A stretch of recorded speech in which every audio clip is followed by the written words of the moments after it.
कायम दुष्काळी असणाऱ्या माढ्यात सध्या भीषण महापुराची स्थिती आली आहे. आपल्यासोबत ग्रामस्थ आहेत दारपळचे. मामा, नाव काय तुमचं? आम्ही उंदरगावचो. उंदरगाव. काय नाव तुमचं? बांधास नायकुडी. भानदास नायकुडी.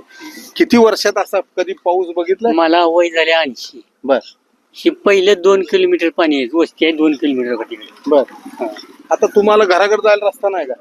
इथं आहे आपली वस्ती सगळं आहे. बर पाणी आले का तुमच्या इथे? तर काय झाले, पाणी आले.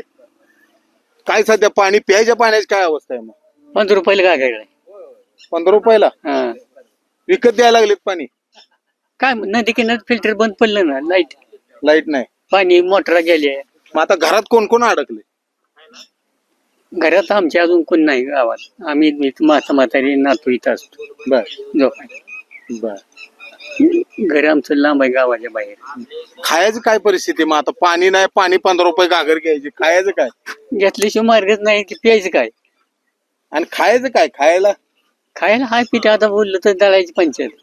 बर हा त्यातनच भागवायचं. मग काय करायचं? पण अशा परिस्थितीत पाणी बी विकलं जाते. लय पाणी पैसे करायला ते लोक. पैसे करायला लागले.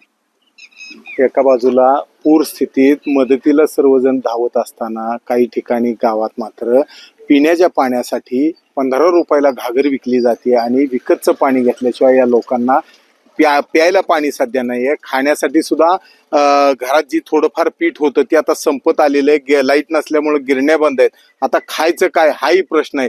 पाणी 15 रुपयाला घागर मिळते, पण खाण्याचा प्रश्न मात्र कायम आहे. कॅमेरामन सचिन जाडेसह सुनील दिवाण, एबीपी माझा, दारपळ.